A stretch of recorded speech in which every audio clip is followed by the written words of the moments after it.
Okay. I have a serious problem with people who lie. Um it just why? You know? Why? Why would you do something like that? Why? Um this dude right here, I've seen some of his videos and I saw this one and I thought to myself, why not just calm down and actually review the things that he says, right? And I watched, like a good first 30 seconds of the video. It's nonsense, but I want to show you guys just how easy it can be for some people to lie through their teeth, okay? To large swaths of like audiences, right? And just get away with it, nah? Now, this video is a good 2 years old or something, but from what I've seen, he hasn't really disavowed any of the nonsense that he said here, right? So he actually says it quite a lot, funny enough, because I saw this one debate between him and Ronaldo Jose, and bruh, this dude is a very good example of I genuinely hate people like this with a passion, by the way. It's not funny, it just isn't. Let's look at this. Like, Hello guys, good to see all of you here. So, check this out real what we quick. talk about this morning is something that I've seen in Parliament over and over again while we have the so-called land debate. The debate that we should not even be having, in to be quite His name is Willem Petzer, by the way, for those who don't know. Um, honest with you guys, but because we live in a society that is run by a Marxist-Leninist government, we have to somehow debate the people who want to justify their Marxist.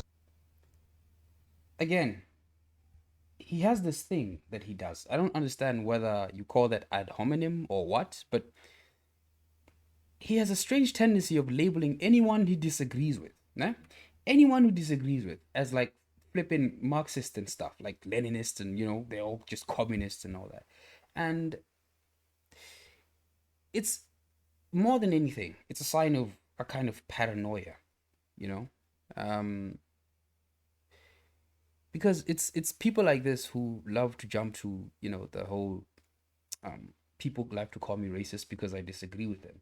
And then the same person jumps to his own conclusions about people who disagree with him and calls them communists and stuff, right? Claims and their Marxist ideology. So let's take a look at how the map of South Africa looks, because this will put us into a lot of context in this debate.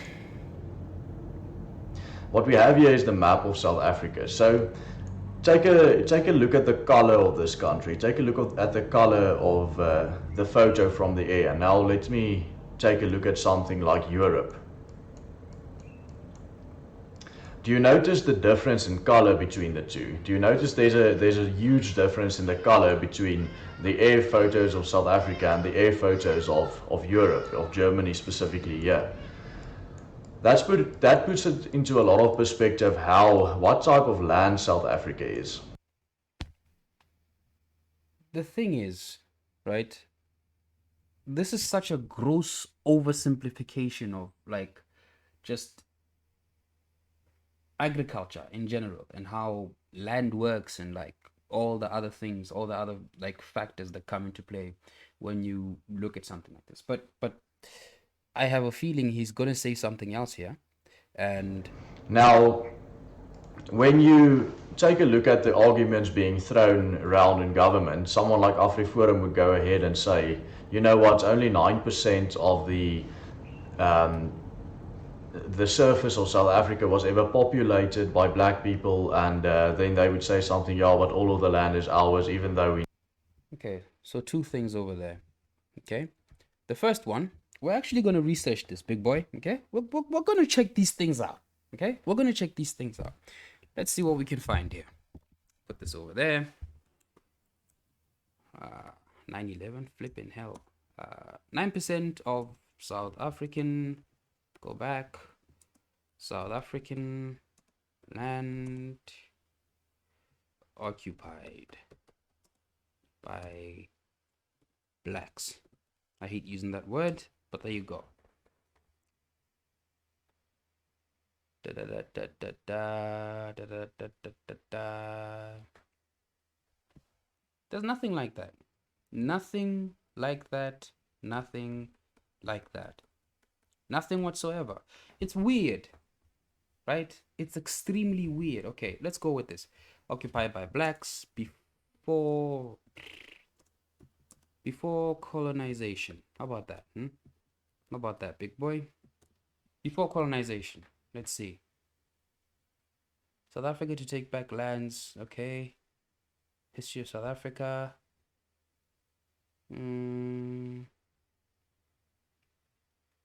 This seems to be.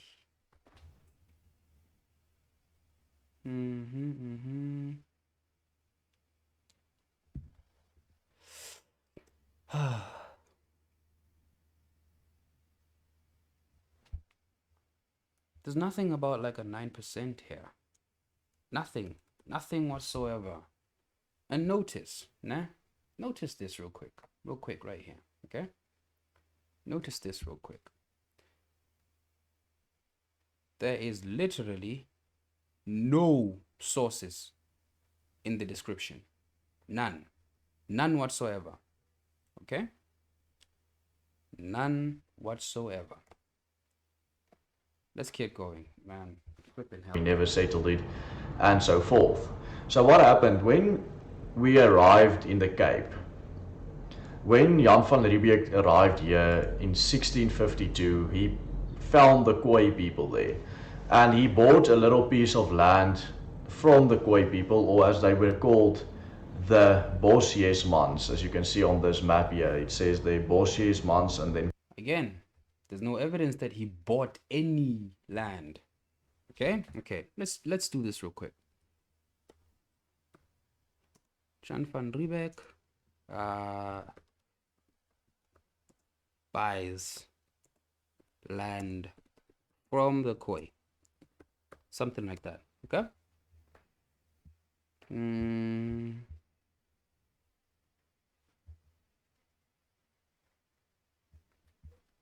Okay.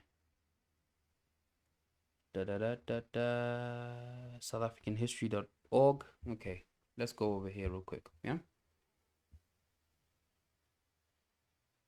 Dude, why aren't you loading, my guy? Okay, so on December 24th, 1651, accompanied by his wife and son, Jan van Riebeeck set off on a taxi in the Netherlands, blah, blah, blah, blah, blah, blah, blah, blah, blah, blah. Okay, let's look for buzzwords here, shall we? Is there buy here? No buy. Is there any words for, let's say, I don't know, acquire? Yeah, acquire. Okay. No, where's the Q, my dude? Acquire. Nothing. Okay, so land. Okay, so let's check this out real quick. The first one says the Netherlands.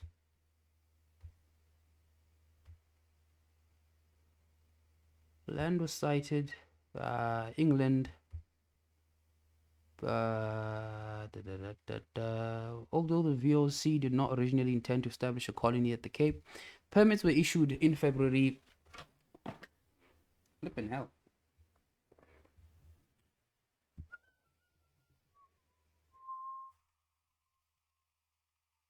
Okay.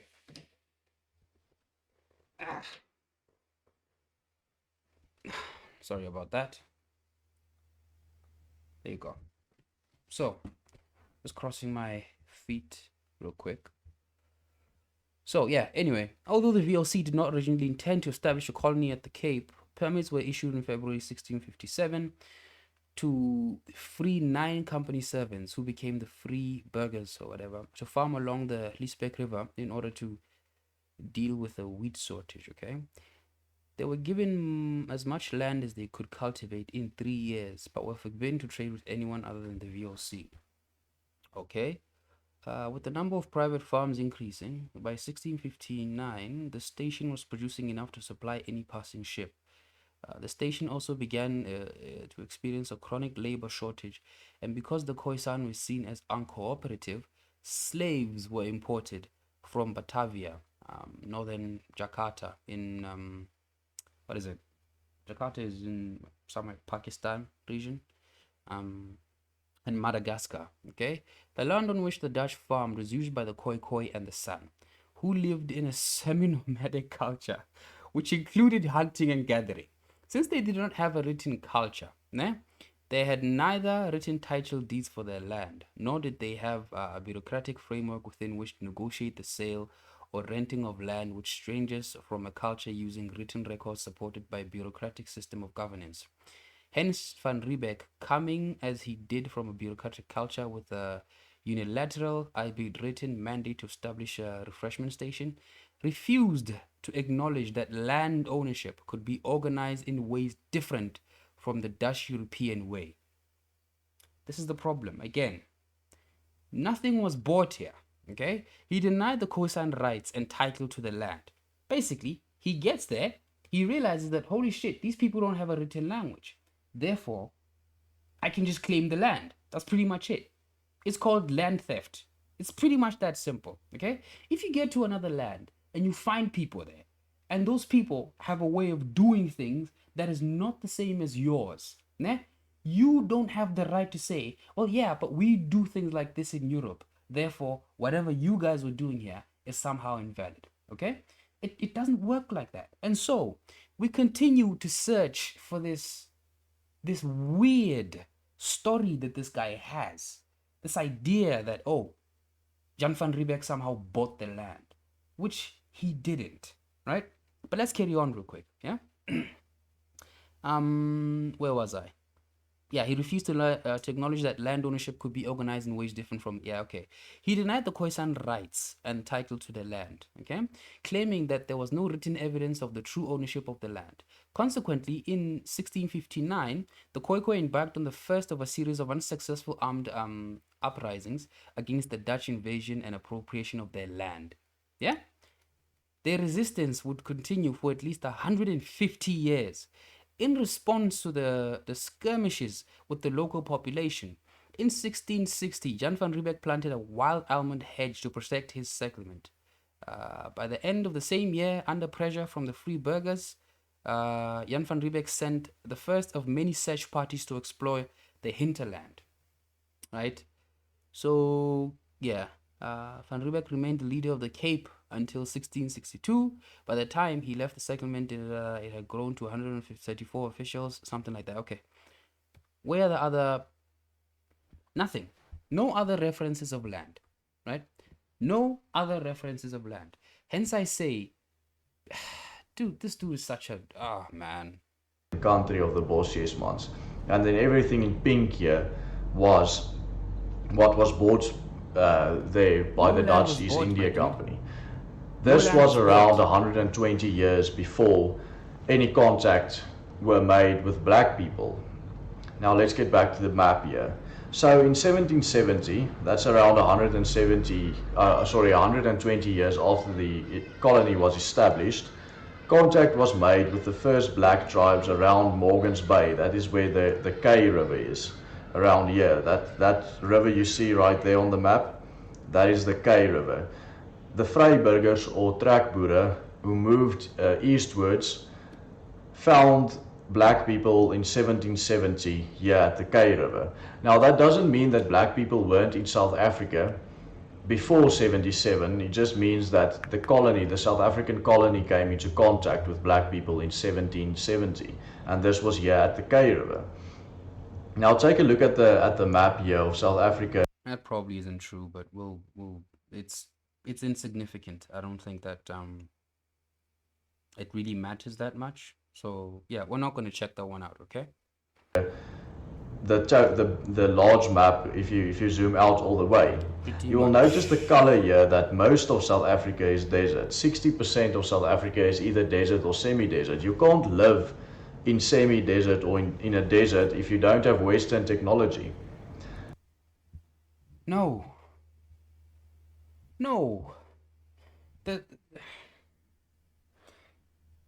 The civilizations of the Middle East, the Egyptians as well, for example, right? These are examples of very successful civilizations that lived in the desert.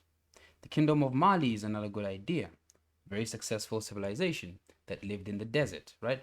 Like whether or not, wait, let me go back real quick, okay? Africa is desert. 60% this. of South Africa is either desert or semi-desert. You can't live in semi-desert or in a desert if you don't have Western technology. Again, it's a lie, dude. Like when you say people can't live in semi-desert or desert areas if they don't have Western technology, which by the way is just you sucking your own, yeah. But ultimately, there's so much evidence to disprove this kind of mentality, that people can't live in semi-desert areas. You can, right? You know who those people are? They're the flipping Khoisan. I don't understand. Okay? I genuinely don't get it. Okay, let's check this out real quick. How did the Khoisan survive? Right? Okay. In the Kalahari. There you go, big boy.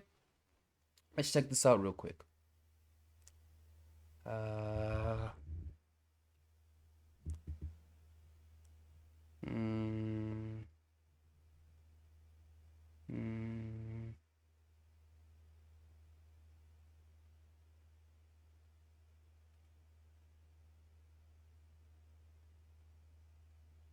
don't see anything.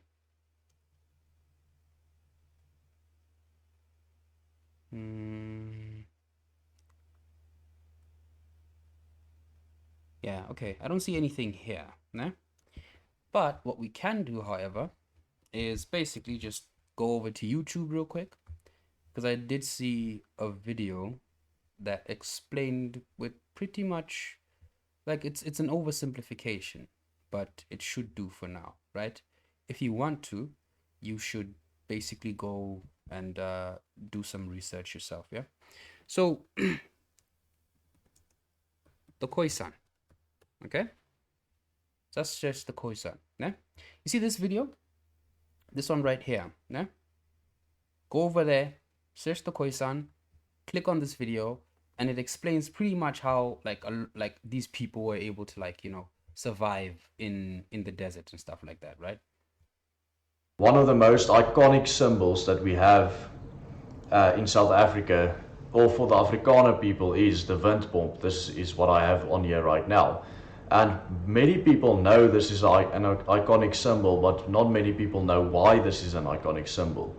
The reason for this being such an iconic symbol is because of the fact that the windpomp made it possible for people to farm in this whole area here, this area that is not arable without Western technology, okay, without having a borehole and pumping water from underneath. See, that's the thing though, right?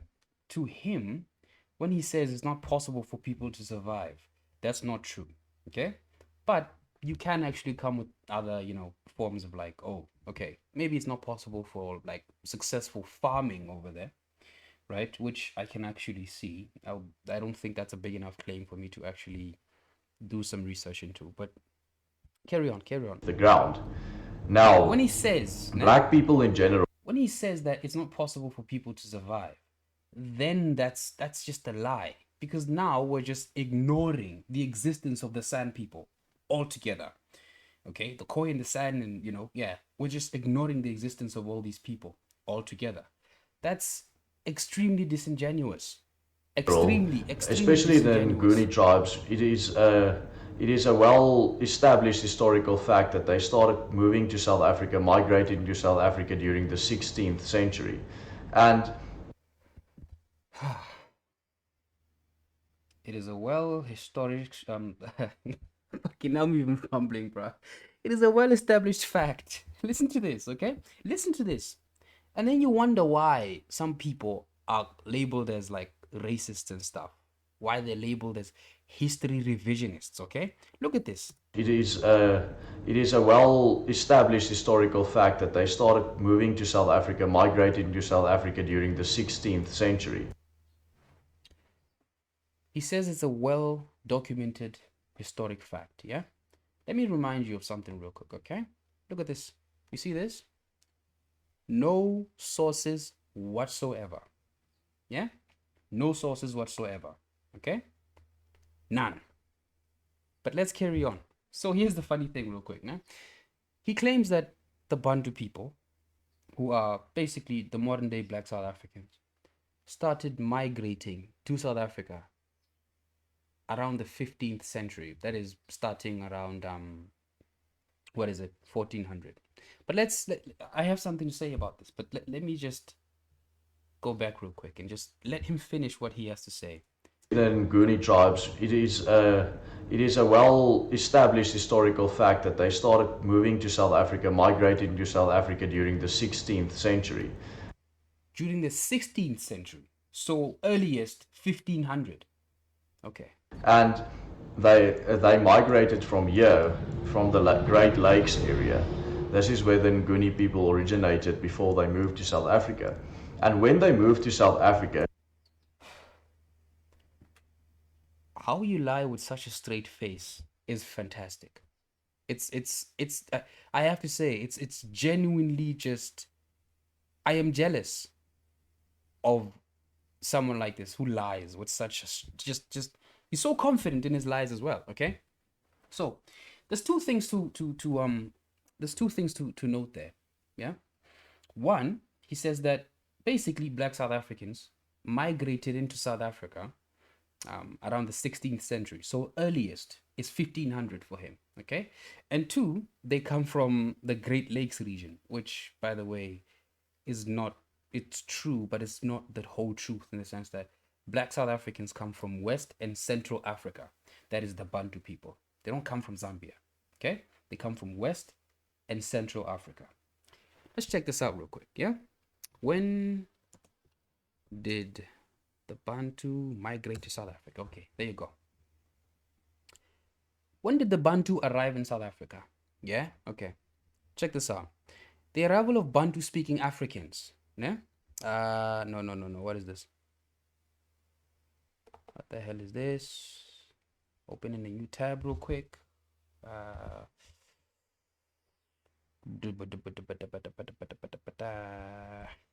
Okay. This should be nice and smooth. Okay. South Africa table of contents. What is this? I don't trust this. I don't trust this source. Doesn't say where it's from. I don't. But yeah, let's just go over it real quick, okay?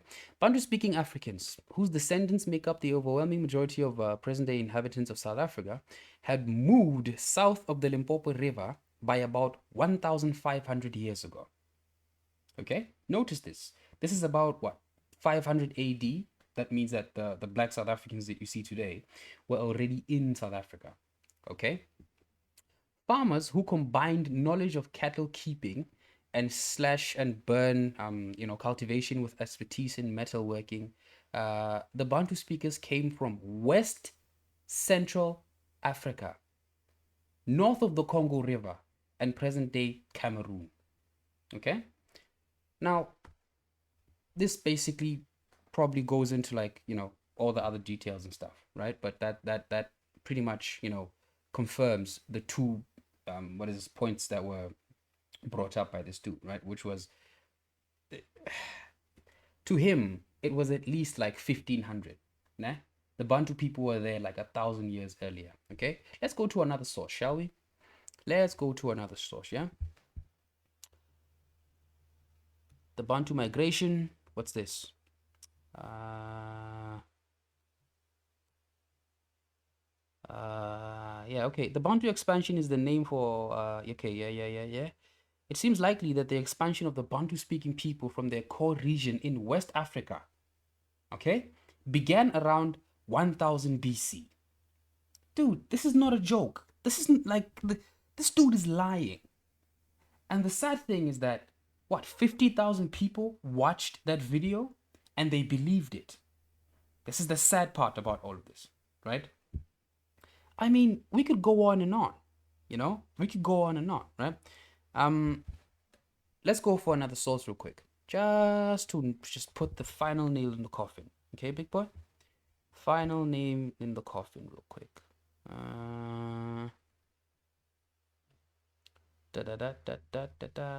South African capacity.wordpress.com.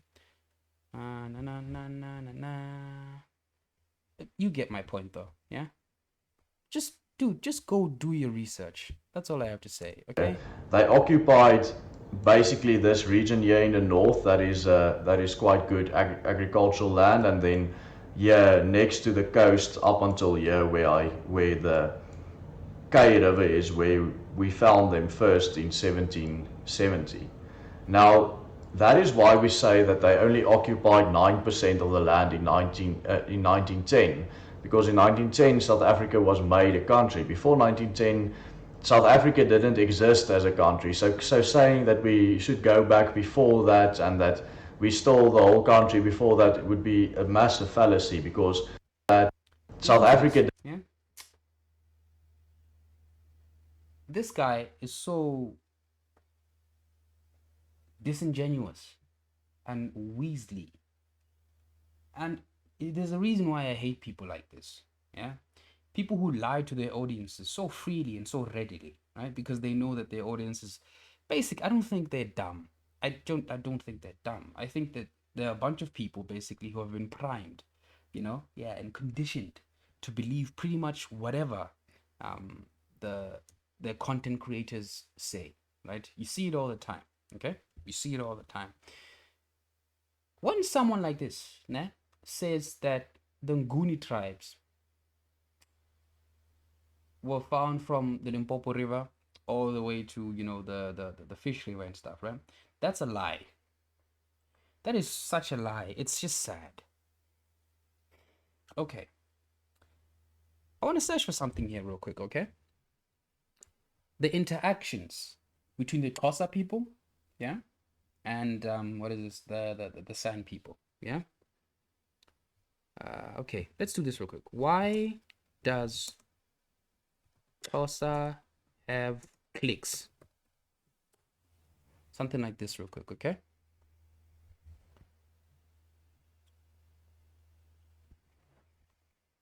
Let's do this real quick. What's this one? Johan Fourie, something like that. Yeah, this is like a 13-page fucking what is this? Yeah, this is like a 13-page. They seem to be explaining the current Xhosa people. That's not the point. Okay. Let's say, I don't know. Xhosa and Khoi. Xhosa and Khoi-san.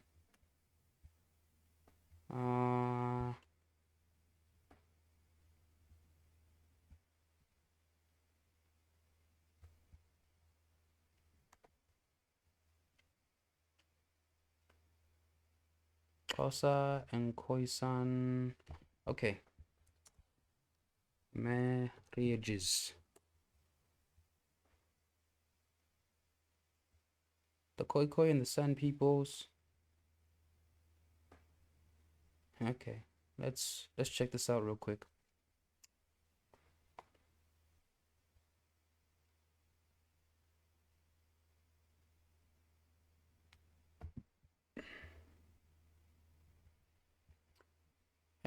Whatever this is, yeah, by Brian E. Ebden, yeah. So again, the sources that I'm using here, don't just take them as they are, yeah. Go and do your own research, okay? But the one thing that I do know is that this dude is lying, okay? So this says, as scientific and genetic studies prove that the Khoisan people were the first modern humans as we know them, and by and large found in the Western Cape of South Africa as a territory of origin. All else merely comes as a link the dots, so to speak. Yeah. Okay. So I'm looking for Xhosa people here. Okay. Xhosa. Okay. So the interaction was amicable between the Khoisan and northern settlers. In fact, many elements of Limpopo settlers were fundamentally altered. Né? Those in particular being linguistic in nature. Okay, the Xhosa, the Zulu, Ndebele, Swazi, Shangaan, or Tsonga all have been heavily influenced for Khoi linguistics, where all these groups have cliques in their language, even though their physical attributes are exactly the same as the non-clicking people of the Sotho, Pedi, Tswana, and Venda groups. Okay. Furthermore, marriages between the royal houses of the Khoikhoi and the tribes like the Xhosa were commonplace. Marriages were commonplace. But hey, they never came into contact with each other. They never exchanged language. They never exchanged flippant tradition. They never exchanged culture. But no, right? A modern day high profile example is Nelson Mandela, né? The chief whip of the ANC, particularly Holomisa.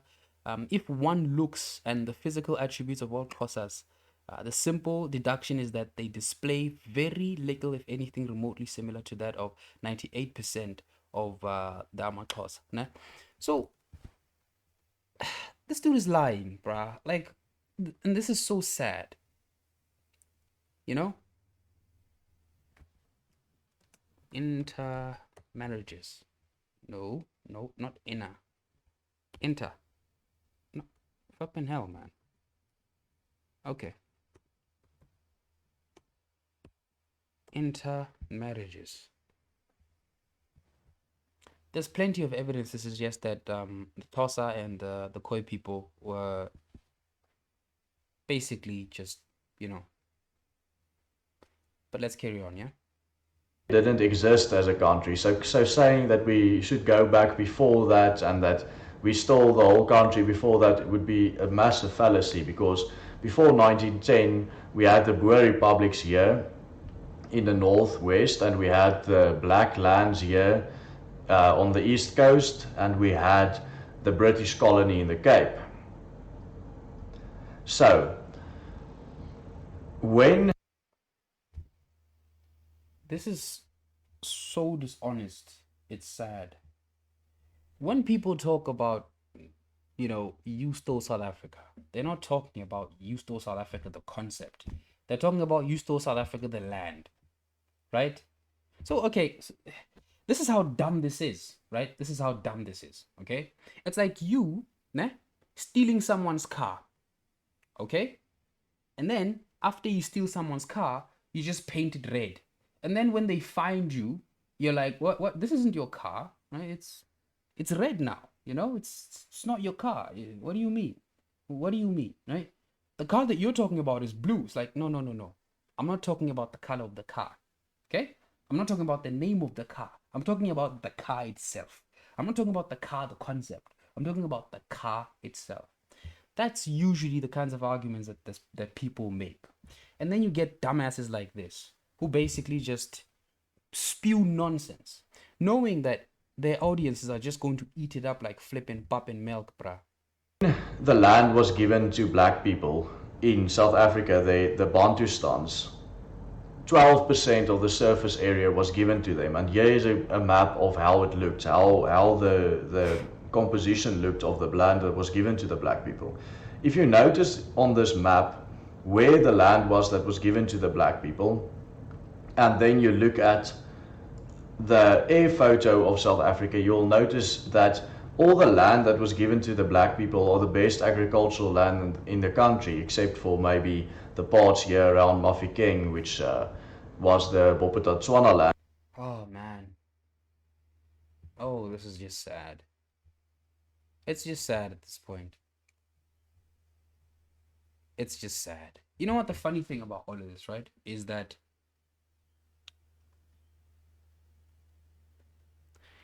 okay, let's research the 1913 Native Lands Act real quick. 1913 Native Native Lands Act. Real quick. Okay.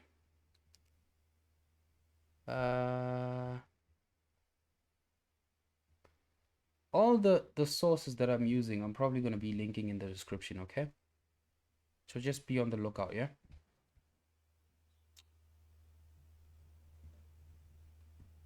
So the history of why colonial land dispossession did not begin with the passing of the Native Land Act in 1913. It spans back to the expansion of Dutch colonial settlements in the Cape. Land and livestock dispossession resulted in wars between the Khoikhoi, San, Xhosa, Zulu, Sotho, and a number of other ethnic groups against the colonial settlers.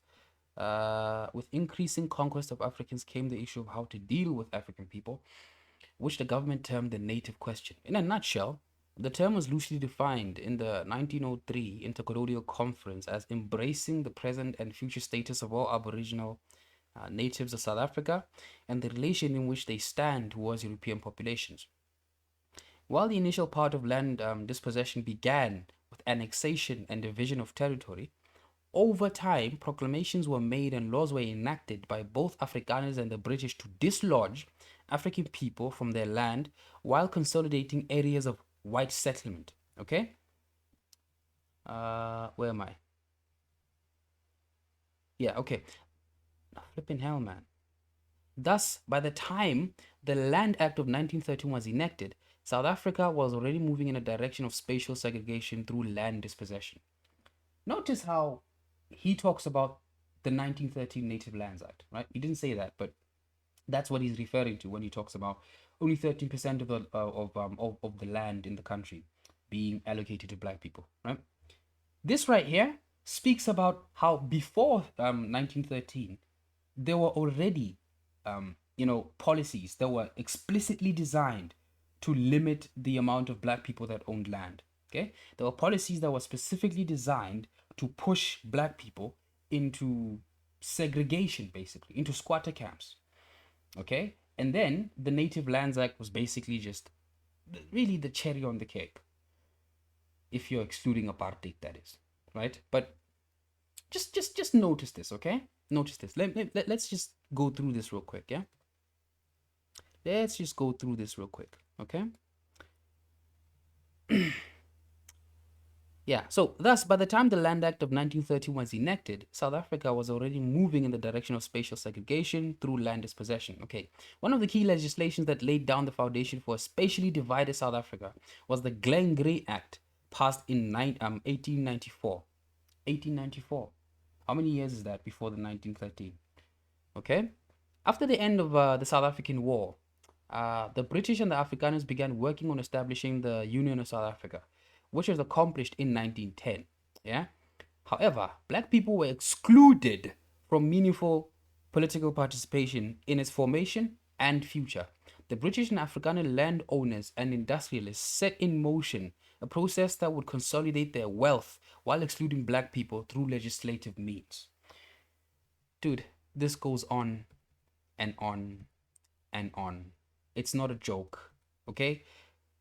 The Glen-Grey Act of 1894, yeah? The Glen-Grey Act was passed in 1894, a year that saw the completion of the annexation of the Transkei and Pondoland. The district of Glen-Grey was located partly in Queenstown and partly in the Waterhouse division of the Cape Colony. It had numerous valleys which were suitable for agriculture and grazing livestock.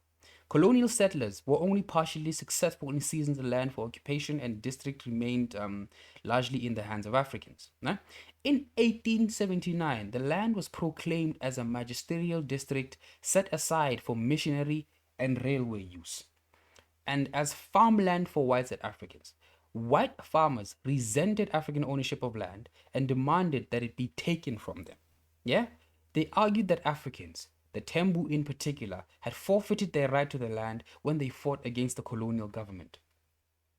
Parliamentarians were vexed with the question of African land tenure and labor since the 1880s. In 1892, a commission was appointed to inquire into the Glen-Grey Act, land ownership, among other things. Okay, the report concluded that the land belonged to the Tembu people, and that each family owned 55.5 morgens of land for agricultural purposes and grazing pastures. Okay, a morgen is a South African unit measured a South African unit measure of land of equal to about 2.1 acres. Okay, the commission recommended that individual ownership of land that is limited to one family was desirable. Limited to one family was desirable. Okay, this would force the surplus or excess number of people out to labor and prevent the influx of new African people into the area. Oh, sweet, beautiful history. For instance, Victor Sampson, a farmer and election candidate for Timberland sponsored by Afrikaner Bond, complained about the overpopulation of Africans in areas where they stayed, and that African locations took away labor from white-owned farms, right? Imagine you complaining. You found these people here, but you're complaining that there's too many of them. Okay? He recommended the restructuring of land ownership as a way of controlling the African population. This, he explained, would be done by giving every existing head of the family individual ownership to a surveyed plot of land and selling what remained to the whites. Okay, I'm not going to read this whole thing, okay? But just know that land dispossession has been going on in South Africa for way. In order for us, yeah, to get a very good idea of how we got to like the 13% of land that was reserved for black people, you have to remember these pieces of land were not, black people just like happened to live there. No. That's not the result. It was a result of a very specific attempt by white people, okay, by the British government, by the Afrikaners, to push those black people into those areas, okay, into that 13% through legislation. And so basically what you have at this point is that by 1913, right, these people have surveyed all the land, and because you have to remember, the law, right, the act in 1913 was passed before people were allocated to that land. Very important that you remember that. It was passed before people were allocated to that land, okay? Those allocations didn't happen because, white people cared or white people looked at the black people and they were like, oh, this is their homeland, give them their homeland. No, a lot of this was done through very specific setting aside of fertile land for white people and very specific setting aside of infertile land, a lot of it by for black people. This dude's idea, I don't know where he gets this, but this idea that just because it's green you can somehow farm. Go fucking try that in the Amazon or something. See how you fucking come back, okay? Go try farming in the fucking Congo. Let's see how you do, okay? Let's see how you do. Green doesn't equal good soil, okay? Green simply means, hey, trees grow here. That's pretty much it. It says nothing about plants that people can eat. It says nothing about sustainability. It says nothing about pest control. It says nothing about a lot of these things. You feel what I'm saying? That you have to consider before you even think about like where to settle people and which what is this land is somehow good and stuff like that, right? So the Native Lands Act of 1913, look it up, okay? If you can't, just go down to the description and you'll find a bunch of these things. Let's carry on. But all the best agricultural land in the north here, in the Limpopo province, in the north of South Africa, and on the east coast here, was the best agricultural land in the country. And this was... Again, there he goes. Green equals best agricultural land. That's nonsense. It's absolute nonsense, okay? Simply put, it's nonsense. Certain plants will grow in certain regions, okay? There's a reason why Limpopo is known for like the mangoes and the bananas and stuff, right? But they're not known for certain other fruits, okay? There's a reason why the Cape is known for like certain fruits and all those things. But you feel what I'm saying? Certain plants grow in certain regions. That doesn't mean that all of a sudden, fucking hell, green equals farming. No. And just because I think I've said enough at this point. Let's keep going. Because the simple fact, the land that was given to the black people was the land that was the highest potential agricultural land, because that is where the black people lived, because that is the only place where they were able to have their livestock and to not starve. There's no way that with African technology they would have been able to survive here in the western part of the country. And that is why we say, listen, you can't take what we established and what we settled in the western part of the country, because you were never there. And South Africa only became a country in 1910, so you can't come with these claims that before. There you go.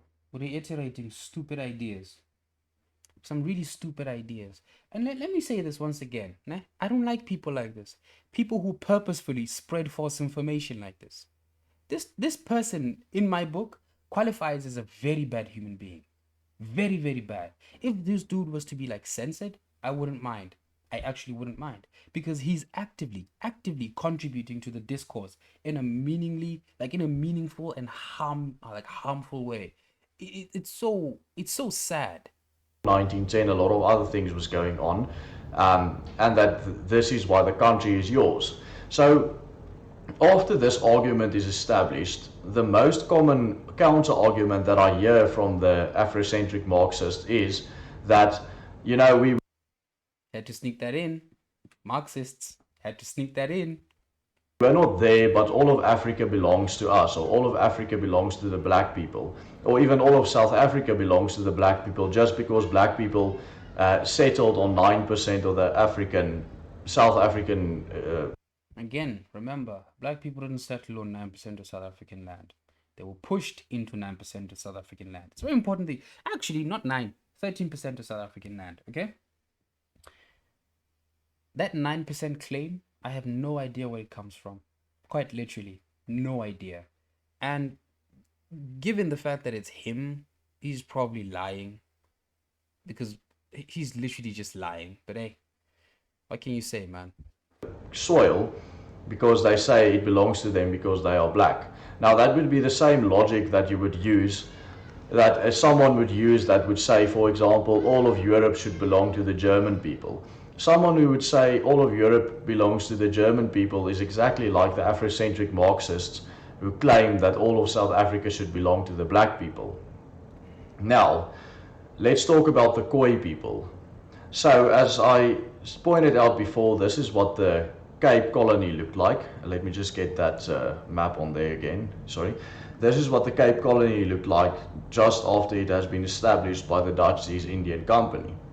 Now, as you can see, Bosjesmans and country of the Bosjesmans, and many places here, it shows the land of the Bosjesmans. Now, Bosjesmans is what the Khoi was called by the Dutch East Indian Company.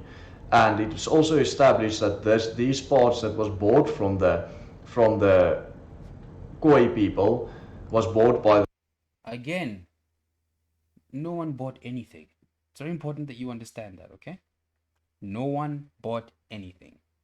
Jan van Riebeck arrived. After arriving, instead of talking to the people, he didn't recognize their right to the land, so he just took it. It's very important that you understand that, okay? Very important to understand that. You fucking get to another land, and instead of acknowledging the other people's fucking laws, you just, hey, we're gonna do things the European way over here, okay? The Dutch East Indian Company. Now let's take a look at an air photo of that.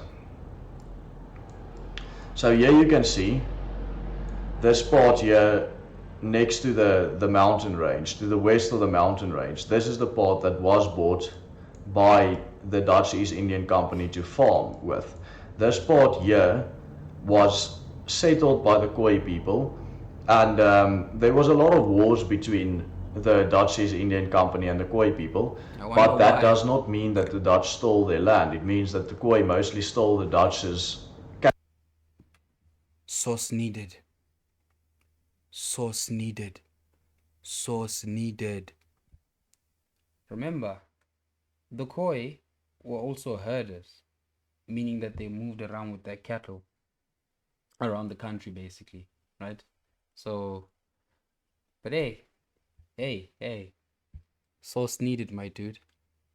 You're probably lying, but source needed.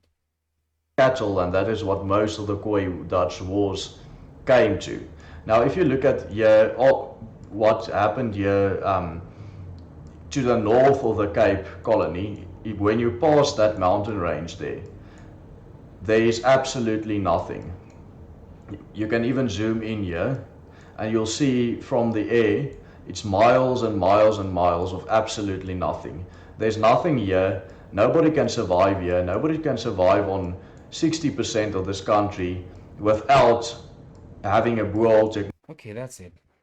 How much of South Africa is semi-desert? How much of South? Go back.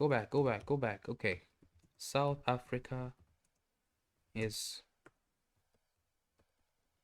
desert.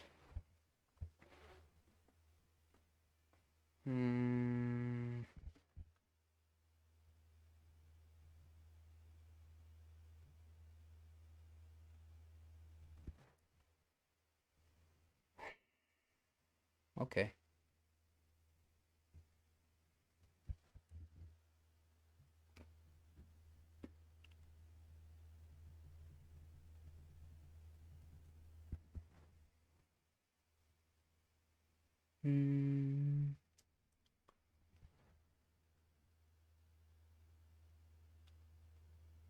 Okay. Can't find anything here. Okay. What percentage? Let me check percentage. What?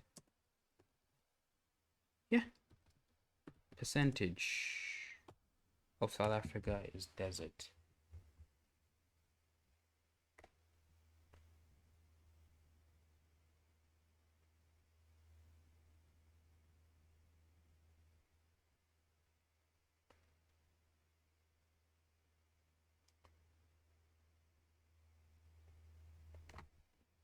Okay. Okay, so let's go over here real quick.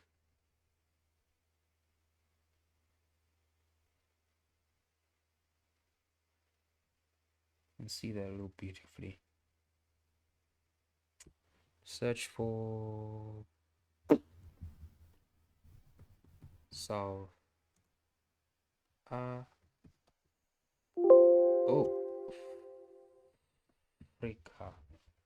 Okay.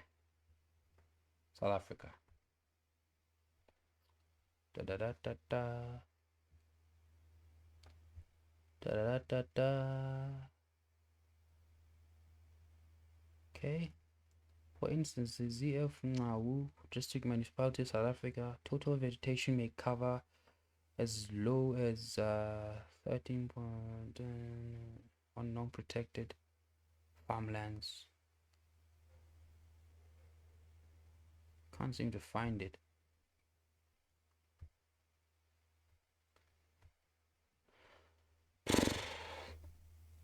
What percentage of South Africa is desert?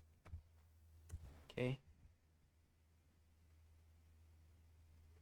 No, not percentage of Africa is desert. There are 3 unique deserts in South Africa. The country is home to part of the Kalahari Desert and the Namib Desert and all of the Karoo Desert.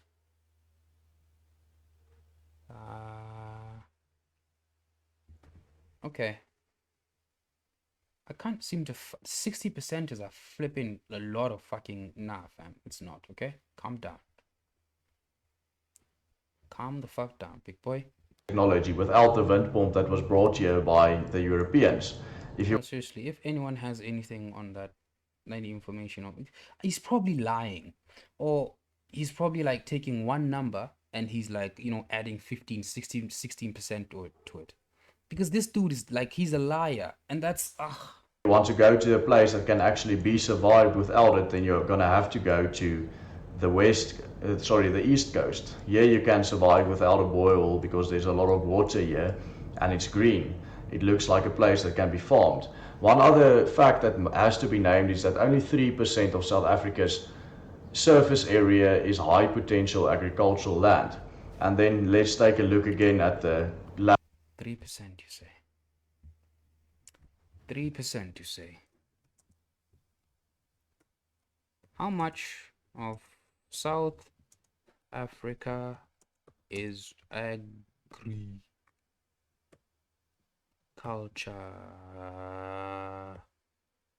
Land. Okay. Agricultural land.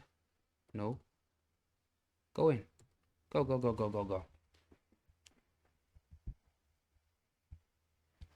Okay. Okay, there it is. Seems that he's telling the truth this time. Let's go in. Let's go in real quick. Oh, this is a paper. A whole flipping 32 pages. Yeah, we can't do 32 pages, my dude. Any graphs real quick?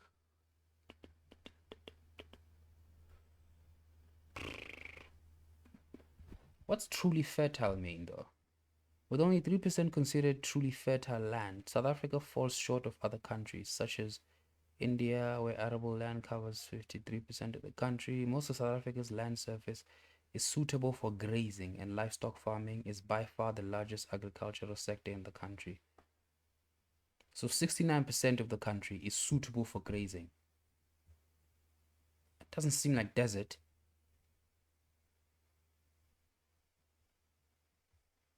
Land that was given to the black people, and you will see the best land in the country for agriculture was given to them.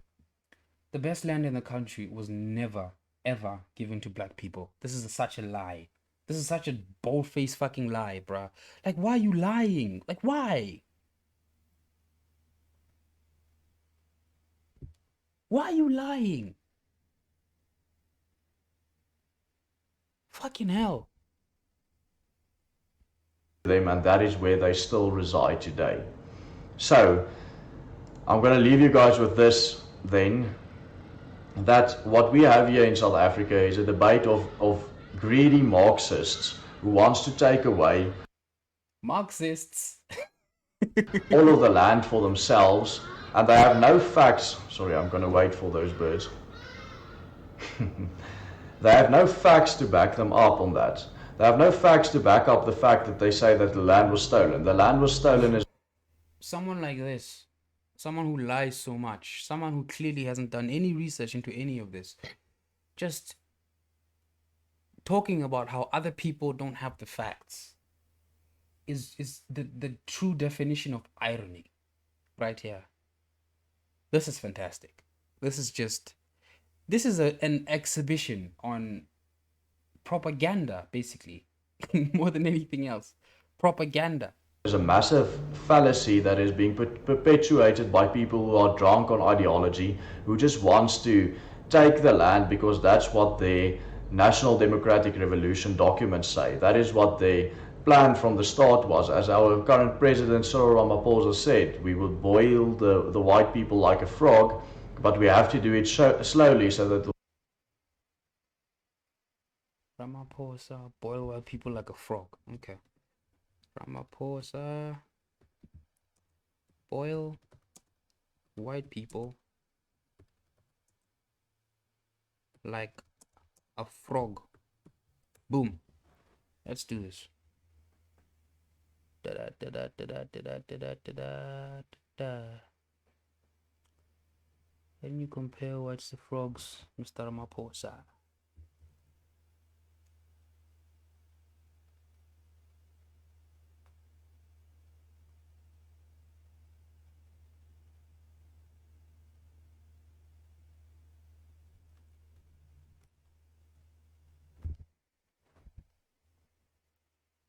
So, Politics Web, which is literally like a right-leaning website, by the way. Oh, look! Ernst the Roots. Ernst the Roots. Okay. White people must be dealt with like boiling a frog. What exactly does he mean when he says this? I don't really care, to be honest with you.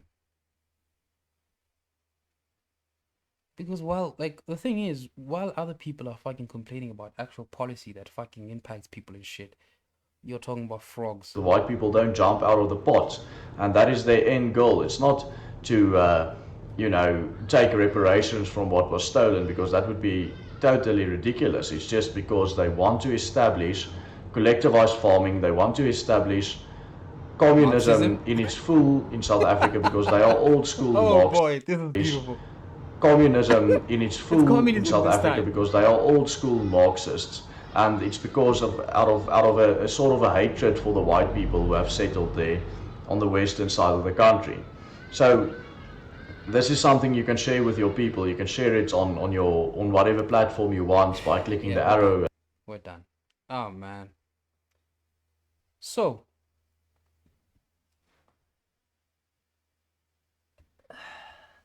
this is a very good example of a liar, basically. But yeah, listen, everything that I checked out will probably be in the description below, right? Go and do your research, my dude, okay? Don't listen to people like this, right?